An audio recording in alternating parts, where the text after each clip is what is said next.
Hello everyone, this is Teacher Nori and welcome back to another video tutorial content.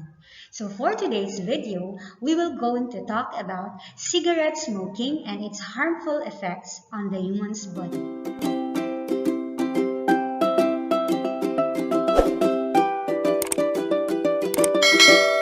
So for you to be guided on the lesson proper, let's have first the objectives of the lesson. First is we have to identify what is gateway drugs and what are the examples of these drugs. Second is to know what is cigarette, what are the three kinds of smoking, and what are the positive and the negative effects of cigarette smoking in the human's body. Lastly, you have to apply a resistance scales and create a slogan on how you can avoid cigarette smoking as a teenager. So without further ado, let's start our lesson. So let's start with the question, what is gateway drugs? Do you have any idea? Okay, I know that in your mind you have. Gateway drugs. Once you get one, it is never enough. You will long for more. What does it mean? So stay tuned so that you will know the answer. Let's have first the examples of gateway drugs. So what are the examples of gateway drugs? These are the caffeine, the cigarettes or the tobacco, and the alcohol. The question now, do these gateway drugs illegal? The answer is no. Why? Because they are approved by the government and cigarettes, caffeine, and alcohol had the license to operate in the community. And you know what? Cigarettes and alcohol had a big help in the country because the company of cigarettes and alcohol paid a higher tax. And since it is approved by the government, then it is readily available in the market.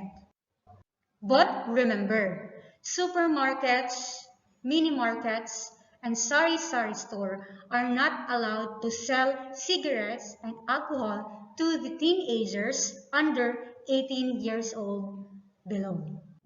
And since it is in the market, it is generally accepted by the society. That is why many people uses cigarettes and alcohol.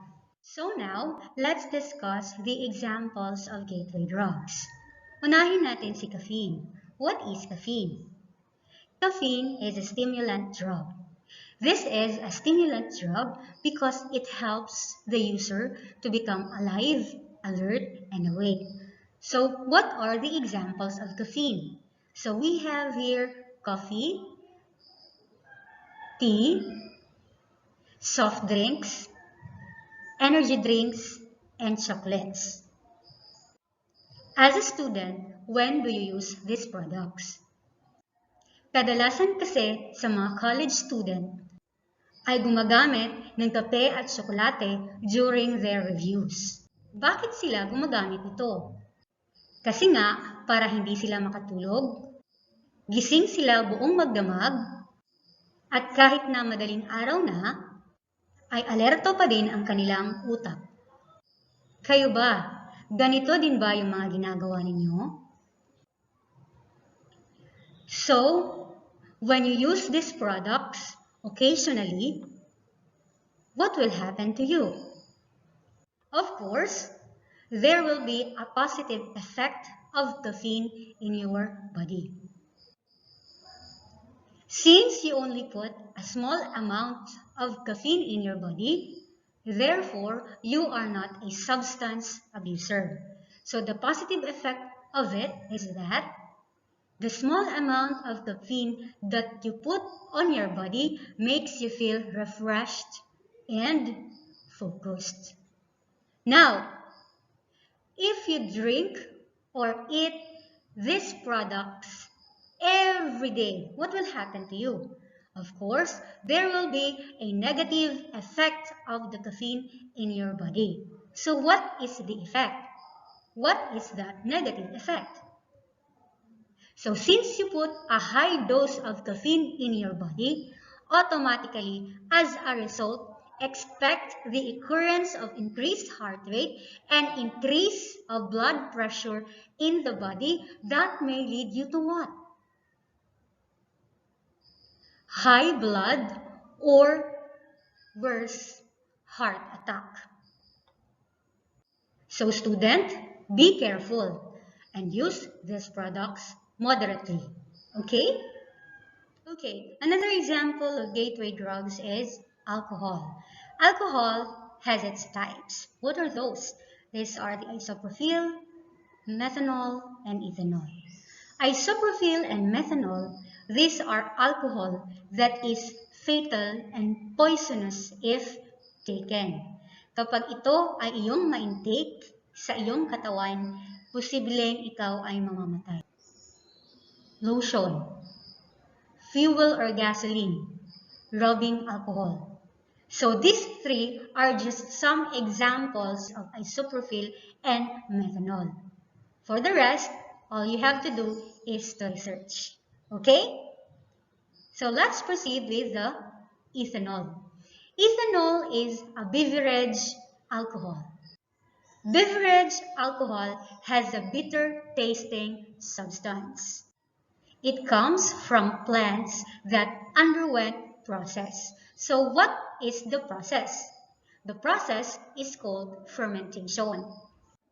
This is a process of extracting alcohol from plant or from fruit. And these are the examples of fermented alcohol. Wine, beer. Wine is extracted from grapes and beer is extracted from grains. These are the examples of alcohol. As what you can see on the picture, we have root beer, red horse, tanduay, and emperador. So those are the brand names of alcohol that was presented. Beverage alcohol is a depressant drug. This is a depressant drug because it causes the body and mind of the user to be calm and slow down. In other words, this is the pampakalma. So when you use this product in moderation, it makes the user relax and mellow.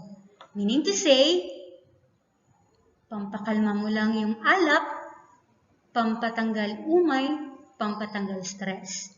Yun lang yun.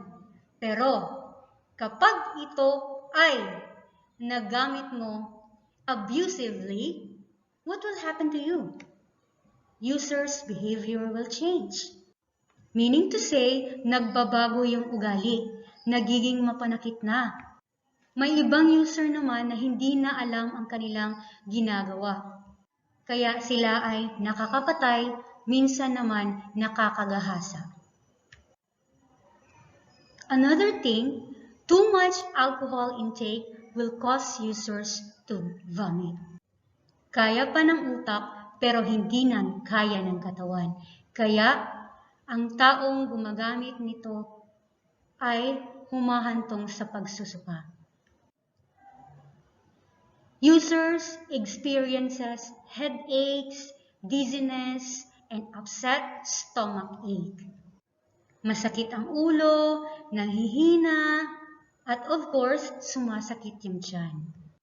Another is impairs brain activity.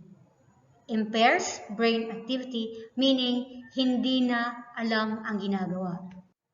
Kahit ano-ano na lang ang mga pinagsasabi kapag ka nakainom ng sobra. Speech becomes slurred.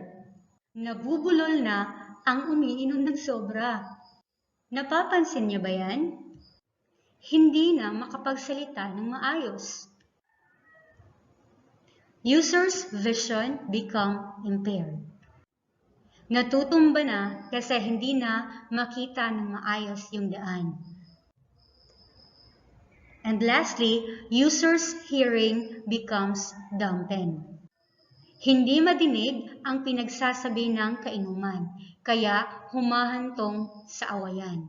Another example of gateway drugs is cigarettes. So as what you can see on the picture presented, these are some brands of cigarettes that can be found here in the Philippines. So what is cigarette? Cigarette is a processed tobacco wrapped in special paper. What is the substance that can be found in cigarette? The substance that can be found in cigarettes are what we call as nicotine. What is in the nicotine? Why people are being addicted in using cigarette? Nicotine is a substance that can help in releasing a happy hormones. So what do you call that happy hormones? That is what we call as dopamine. Dopamine releases a happy hormones. So when the person smokes and nicotine goes to the user's brain, what will happen? Of course, he or she can feel pleasure, he or she can feel relieved and better, nawawala yung pagka-bad trip sa asawa or barkada or even sa boss niya. And of course, from stressful to stress-free. Yan yung nagagawa ng nicotine sa utak ng tao na gumagamit ng sigarilyo. Since the user wants the positive effect of the nicotine, they keep on using cigarette as it is already their habit. They already hooked into it to the point that they become addicted. That is gateway drugs. Once you get one, it is never enough. You will long for more.